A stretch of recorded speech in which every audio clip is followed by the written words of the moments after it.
गोरखपुर से विधान परिषद सदस्य देवेंद्र प्रताप सिंह ने उन्नाव से सांसद साक्षी महाराज को पत्र लिखकर उनके हालिया बयान पर कड़ी आपत्ति जताई है। पत्र में उन्होंने स्पष्ट कहा है कि किसी भी समाज विशेष के खिलाफ अपमानजनक टिप्पणी स्वीकार नहीं है।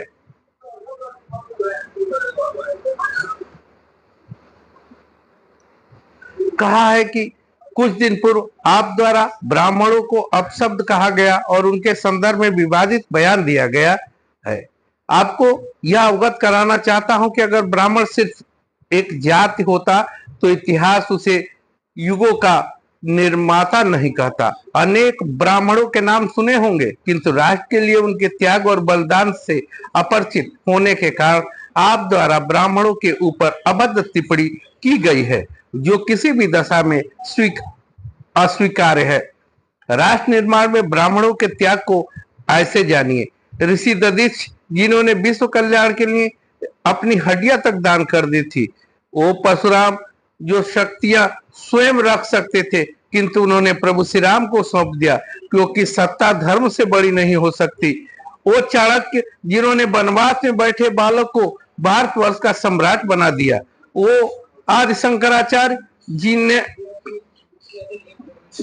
जिन्होंने वाणी से बिखरे भारत को एक अखंड धारा बना दिया। और रामकृष्ण परमहंस, जिनके चरणों में बैठकर स्वामी विवेकानंद जन्म लेते हैं। वो समर्थ गुरु रामदास, जिनके दर्शन से छत्रपति शिवाजी महाराज जैसे शेर खड़े होते हैं। वो बाजीराव, जिन्होंने थाली में रखा भोजन छोड़कर धर्म के सम्मान में रणभूमि चुनी। वो मंगल पांडे, जिनके खून से आजादी की आग होली से पहले ही भड़की। चंद्रशेखर आजाद, राम प्रसाद बिस्मिल, जिनके नसों में रक्त नहीं क्रांति बहती थी। वो बाल गंगाधर तिलक, जिन्होंने कहा स्वराज मेरा जन्मसिद्ध अधिकार है। रानी लक्ष्मीबाई, क्योंकि ब्राह्मणत्व वंश नहीं संस्कार है, जहां से वीरता जन्म लेती है। वो दयानंद, जिन्होंने खोए हुए भारत को पुकारा और कहा वेदों की ओर लौटो। वह कालिदास व तुलसीदास, जो शब्दों से इतिहास लिख दिया।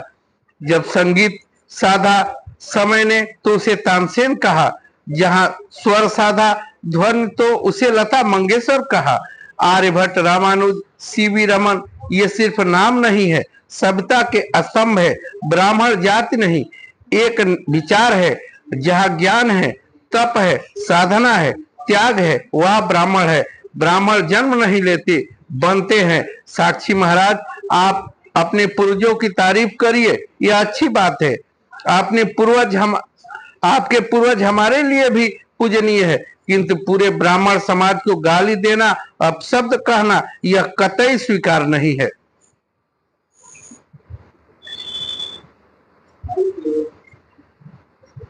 एमएलसी ने अभी स्पष्ट किया कि किसी भी समाज के प्रति अपमानजनक टिप्पणी से सामाजिक सौहार्द प्रभावित होता है, इसलिए इस प्रकार के बयान से बचना आवश्यक है। पत्र के अंत में उन्होंने कहा कि भविष्य में ऐसी पुनरावृत्ति न हो, यह अपेक्षा की जाती है। इस मामले को लेकर राजनीतिक और सामाजिक हलकों में चर्चा तेज हो गई है। वही अब सांसद की प्रतिक्रिया पर नजरें टिकी हुई है।